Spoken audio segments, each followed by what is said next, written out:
नमस्कार मंडळी, मी तुमचा कोकणी चेतन. आज माझा दुसरा एक ब्लॉग घेऊन आलो आहे की पी एफ विड्रॉल कसा करावा. पी एफ विड्रॉल कसं करावं हे बहुतेकांना तर माहीतच असेल, पण तरी मी हा एक वेगळा असा ब्लॉग घेऊन आलो आहे की ज्यांना माहीत असेल त्यांना पण आणि ज्यांना नाही माहीत असेल त्यांना पण थोडंसं काही ज्ञान मिळावं किंवा त्यांना काही गोष्टी कळाव्या, त्यासाठी मी हा एक ब्लॉग बनवत आहे. तुम्हाला हा जर ब्लॉग आवडला तर तुम्ही त्याला लाईक करा, माझ्या चॅनलला सबस्क्राईब करा, ज्यांना माहीत नसेल त्यांनाही सांगा आणि काय प्रतिक्रिया असतील तर कमेंटमध्ये द्या. पी एफ विड्रॉ करण्यासाठी मेन गोष्ट आहे की तुम्ही कुठल्याही कंपनीचे एम्प्लॉयर असणं गरजेचं आहे.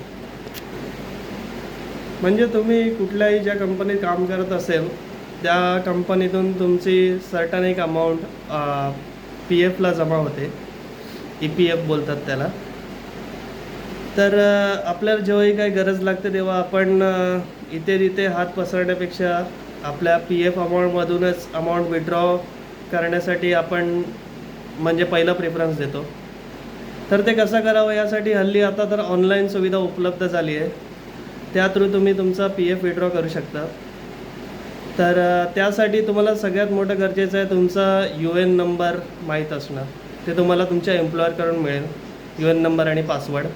जर माहीत नसेल तर तुम्ही पी एफच्या साईटवरती जाऊन तुमचा यू एन नंबर माहिती करून घेऊ शकतात. त्यासाठी तुम्हाला तुमचा रजिस्टर मोबाईल नंबर टाकून तुम्हाला तो यू एन नंबर भेटू शकतो आणि फॉरगेट पासवर्ड करून तुम्ही पासवर्डही रिसेट करू शकता. तर आता ही जी पी एफची साईट आहे ही तुम्हाला गुगलवरती जाऊन पी एफ लॉग इन टाकलं की तुम्हाला एक मेंबर होम म्हणून युनिफाईड पोर्टलची साईट ओपन होईल. ती पी एफची साईट आहे. तर त्या साईटची मी लिंक माझ्या या डिस्क्रिप्शनमध्ये तुम्हाला देणारच आहे, जेणेकरून तुम्हाला ते डायरेक्ट लिंक उपलब्ध होईल. ही लिंक ओपन केल्यानंतर तुम्हाला यू एन नंबर, पासवर्ड टाकायचा आहे आणि तुमचा कॅप्चा जो विचारणार तो कॅप्चा तुम्हाला तिथे एंटर करायचा आहे. ही साईट ओपन करण्यापूर्वी जेव्हा तुम्ही ही साईट ओपन कराल त्या तुम्हाला एक सेटिंग करायची आहे तुमच्या मोबाईलमध्ये की तुम्हाला ही डेस्कटॉप साईट म्हणून टिक करायची आहे. त्यासाठी तुम्हाला त्या वेब पेजच्या वरती ज्या 3 डॉट असतात ते तुम्हाला टिक केल्यानंतर डेस्कटॉप साईट म्हणून एक ऑप्शन दिसेल, ते तुम्हाला टिक करायचं आहे. डेस्कटॉप साईट केल्याचा फायदा हाच की तुम्ही तुमच्या मोबाईलमध्ये J P F log in केल्यानंतर तुम्हाला जे मेनू दिसतील ते तुम्ही ऑपरेट करू शकतील. जर तुम्ही डेस्कटॉप साईट नाही केली तर तुम्ही पी एफ त्या साईटवरती लॉग इन जरी केलं यू एन नंबर टाकून तर तुम्हाला ते मेनू ऑपरेट करायला नाही देणार. तर सर्वप्रथम ते करून घ्या. त्यानंतर तुम्ही लॉग इन केल्यानंतर तुम्हाला असे प्रकारे मेनू दिसतील की तुमचा होम पेज आहे, व्ह्यू दिसेल, मॅनेज दिसेल, अकाउंट आणि ऑनलाईन सर्व्हिसेस असे तुम्हाला मेनू दिसतील. तर व्ह्यूमध्ये जाऊन तुम्ही तुमचा पी एफचं पासबुक डाउनलोड करून तुमचा बॅलन्स बघू शकता. त्याच्यामध्ये तुम्हाला 3 क्रायटेरियामध्ये तुमचा बॅलन्स दिसेल. एक तर एम्प्लॉई शेअर म्हणून जो तुमच्या सॅलरीमधून काढ होतो तो, आणि एम्प्लॉयर शेअर आणि पेन्शन अमाऊंट हे तुमचं एम्प्लॉयर भरत असते. त्याचं तुम्हाला डिस्क्रिप्शन येईल की तुमचा बॅलन्स किती आहे. तर तुम्ही एम्प्लॉई शेअरमधून तुम्ही तुमची amount P F amount withdraw करू शकता. आता तुम्हाला जेव्हा विड्रॉ करायचं असेल तर सर्वप्रथम तुम्हाला तुमचा बँक अकाउंट तिथे तुमचं लिंक असणं गरजेचं आहे. बँक अकाउंट लिंक करण्यासाठी तुम्हाला KYCमध्ये ऑप्शन आहे की तुम्हाला तिथे बँक अकाउंट नंबर, तुमचा पॅन नंबर आणि आधार नंबर हे त्या साईटमध्ये तुम्हाला टाकायचं आहे. सपोज तुमच्या एम्प्लॉयरने ते टाकलेलं असेल ऑलरेडी तुमचं जे बँक अकाउंट नंबर असेल तर तुम्हाला टाकायची गरज नाही, नाहीतर तुम्हाला हे स्वतः टाकावं लागतं. आणि त्याचं ऑप्शन तुम्हाला मॅनेजमध्ये येतं. मॅनेजमध्ये KYC म्हणून आहे, त्याच्यामध्ये जाऊन तुम्ही तुमचा बँक अकाउंट नंबर टाकू शकता आणि ते तुम्हाला अप्रूव्ह करून घ्यायचं तुमच्या एम्प्लॉयरकडून. हे सगळ्यात मेन करायचं आहे तुम्हाला आधी. आणि हे अप्रूव्ह झाल्यानंतर तुम्ही मग पी एफ विड्रॉलसाठी अप्लाय करू शकता. त्यासाठी तुम्हाला ऑनलाईन सर्व्हिसेसमध्ये जायचं आहे आणि ऑनलाईन सर्व्हिसेसमध्ये तुम्ही गेले की तिथे फॉर्म 31 हे तुम्हाला पी एफ विड्रॉवल ॲडव्हान्स उचलण्यासाठी तुम्हाला ते ऑप्शन सिलेक्ट करायला देतं. फॉर्म 31 तुम्ही सिलेक्ट केल्यानंतर तुम्हाला तुमचा बँक अकाउंट नंबर जो तुम्ही तुमच्या त्या KYCमध्ये टाकलेला आहे तो पूर्ण तुमचा अकाउंट नंबर तिथे टाकायचा आहे. तो टाकल्यानंतर तुम्हाला आय ॲग्रीवर क्लिक करायचं आहे. आय ॲग्रीवर क्लिक केल्यानंतर प्रोसीड फॉर ऑनलाईन क्लेम हे तुम्हाला क्लिक करायचं आहे.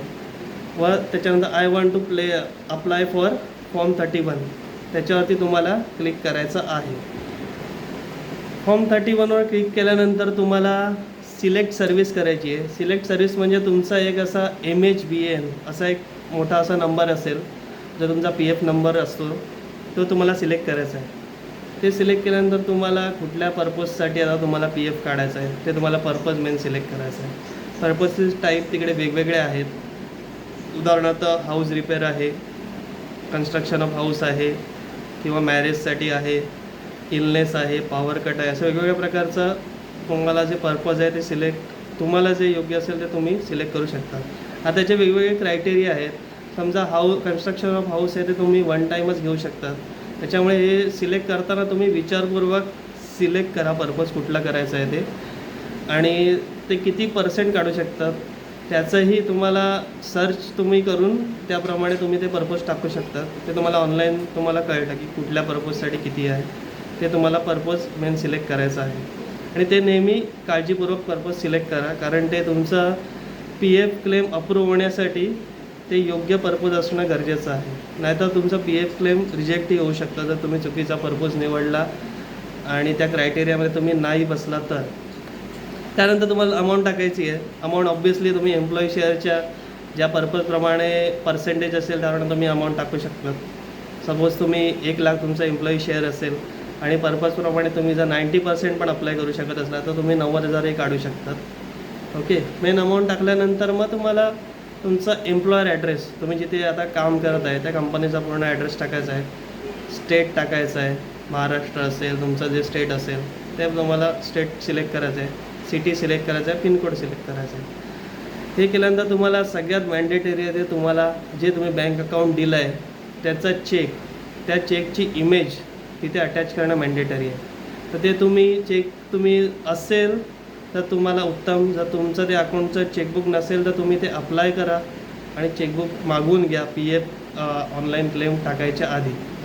व तो एक चेक तुम्ही आल्यानंतर कॅन्सल करून त्याचा फोटो काढून मोबाईलमध्ये परफेक्ट फोटो ठेवा, जेणेकरून तुमचा पूर्ण अकाउंट नंबर दिसेल, IFSC कोड असं पूर्ण चेकचा इमेज दिसेल. तो फोटो तुमच्या मोबाईलमध्ये सेव्ह ठेवा. इन फ्युचर तुम्हाला तो कामाला येऊ शकतो कॅन्सल चेकचा. ते अटॅच केल्यानंतर तुम्हाला इयर बाय कन्सेंट त्याच्यावर टिक करायचं आहे. व त्यानंतर तुम्हाला गेट आधार OTP या ऑप्शनवर क्लिक करायचं आहे. गेट आधार OTP म्हणजे तुमच्या आधार कार्डला जो मोबाईल नंबर तुम्ही दिला असेल, लिंक असेल, तिथेच तुम्हाला तो OTP येणार. तो OTP आल्यानंतर तुम्ही त्या क्लेमच्या वेळी तुम्हाला तो OTP टाकल्यानंतर तुम्ही ते क्लेम सबमिट करू शकता. सबमिट केल्यानंतर तुम्हाला जवळजवळ 10 ते 15 दिवसात ही क्लेम अमाऊंट येऊन जाते. तुमचं काय अप्रूव्ह झालं क्लेम, काय प्रॉब्लेम नसला तर येऊन जाते. अन्यथा काहीचा प्रॉब्लेम असेल, जर तुम्ही काय चुकीचा पर्पज सिलेक्ट केला असेल, तुम्ही त्या क्रायटेरियात बसत नसाल म्हणजे एलिजिबल अमाऊंटच्या, तर तुम्हाला रिवर्ट येतं की रिजेक्ट झाला आहे तुमचा क्लेम आणि कशामुळे रिजेक्ट झाला आहे, तर तुम्ही रिअप्लाय करू शकता. धन्यवाद मंडळी. आज मी हा व्लॉग यासाठी बनवला की तुम्हाला काहीतरी PF विड्रॉबद्दल माहिती कळावी, आणि ज्यांना माहिती नसेल तुमच्या घरातले, तुमचे इतर कोणी नातेवाईक, त्यांनाही कळावी, त्यासाठी हा व्लॉग बनवला. तर तुम्ही तर सबस्क्राईब केलं आहे, पण ज्यांनी सबस्क्राईब नाही केलं असेल तर त्यांनी प्लीज माझ्या चॅनलला सबस्क्राईब करा, जास्तीत जास्त शेअर करा माझे व्हिडिओ, आणि लाईक करा, आणि काय प्रतिक्रिया असतील तर कमेंटमध्ये नक्की कळवा. धन्यवाद. तुमचा कोकणी चेतन.